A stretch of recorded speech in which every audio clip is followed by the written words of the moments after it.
how to create an op art or metallic-like effect like this in Affinity Photo. Let's just remove this. So it's rectangle gone. And I'm going to start with a circle. So just go over here to ellipse tool. Now drag and hold down the shift so you get a circle. Then go to filters and go down to colors, and then you go down to procedural texture.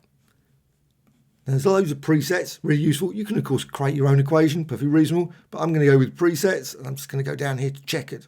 Now I don't want the checkered design. What I want is a variation of this. And I'm just going to put this value up here. You can change the equation. You don't have to keep it as is. You can put, say, 10 times. And that's an asterisk. So with that, just go off there. You can see that. Also, you can go to the RY. You've got a little comma there, just dividing it. I can put 0.3. Now, just miss the times. So asterisk again. And as soon as you do that, you can see now you get that. You might think, well, maybe 0.2. And so on. I want some lines in this, but I also want those very thin lines. And now I'm happy with that, so click apply. Now I can also apply additional effects to it. I can go to filters, which is perfectly reasonable, and go to distort and apply a twirl. But also what you can do, you can go to layer, and you can go down here to new layer filter layer, and go to distort and twirl. And now it's live, so you can change it. If you decide, you know what, I don't want that setting, you can change it at any point. Now, just going to apply an angle, so you can just see that, and radius. However, you can see the problem. I've lost that circle. I don't want that. I want the actual circle still to be there. Well, to do that, just go here to preserve alpha. So click there, and you can see now the circle is still there, but the distortion is there. But what you can do is you can move it around and reposition it. So you can change the origin there. I'm just putting it, I think that's about there. And also you can tweak that angle. I don't want it so extreme. Just want a nice line through it. Got a few other additional lines, but quite happy with that. Just break in the center. And then click close. Well, now what I can do is I can duplicate this. I'm using 2.3, so I can use a feature of 2.3, but you can do this manually, of course, as well. You just create multiple copies using layer and just duplicate. That's perfectly reasonable as well. So select that. With that selected, you can see you can break that down. You've got the twirl associated with it, but when you use the duplication feature, it duplicates everything. So press return or enter on the keyboard. Make certain you're using this, not the twirl. Just make certain that's selected. Press return or enter. That's on the keyboard. And with that, you can change duplicate. So duplicate, number of copies. I want a few more than that. Now at this point, you can't see any difference. It's exactly the same because they're all just the same on top of each other. And also you can go here, value, very small value, 0.3. Don't want it too much. But with that, you can then go here and you've got blend modes. Now there's lots of layers. Unfortunately, the system doesn't actually create them until you click OK. But at this point, you can change this still, and you can go down here to difference.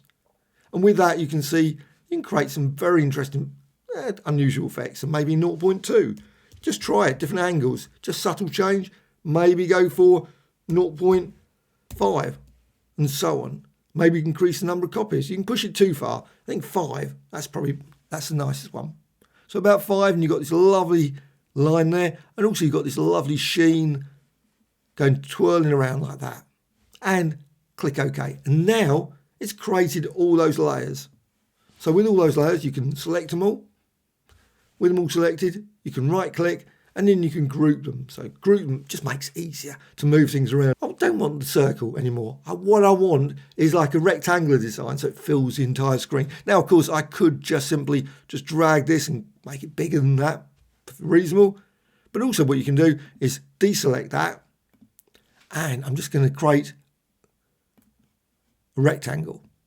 But before I do that, I can actually just cut it. So edit and cut. Just makes it easy because sometimes what happens ends up putting the rectangle inside the group. Not what I want. So now it's gone. I can now create the rectangle. So rectangle and create that. And you can make it obviously any size. And then go to edit and then down here, paste inside. That's the key thing, paste inside, and that's pasted inside there. Now it's not exactly what I want, so what I want to do, I want to actually move this around and reposition it. So just going to resize it, select the rectangle. Now, when you select rectangle, what you can do is you can go here, lock children.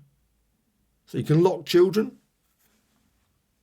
which you may want once you've got it in a particular way. So I'm just resize that and lock children there. And you can see the result of that. So you can move this around and reposition it if you might like that. So you can just make certain it's just on top of it completely. You haven't got any.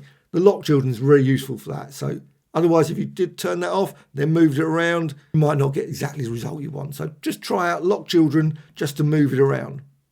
Okay, so now with that, now I can move it and I can resize it and I can fill the entire screen with that design. And you can see you've got this lovely sheen, this lovely curve in this. And of course you can always, because it's live, still go here, go to the group, and you can expand this out. So you can change in it. All these twirls are all editable. Sometimes the result is not great, but say you want to, just double click, and then you can tweak this. So you can change maybe the angle, or maybe change it, and you can get a slightly different design. If you don't want that, just undo. So Control Z or Command Z, and close that. And there it is. Very quick rectangular design, lovely design that you can then move around and manipulate. And also, of course, what you can do is you can always convert it into a raster or pixel layer. Just go to Layer and make certain that's rectangle selected.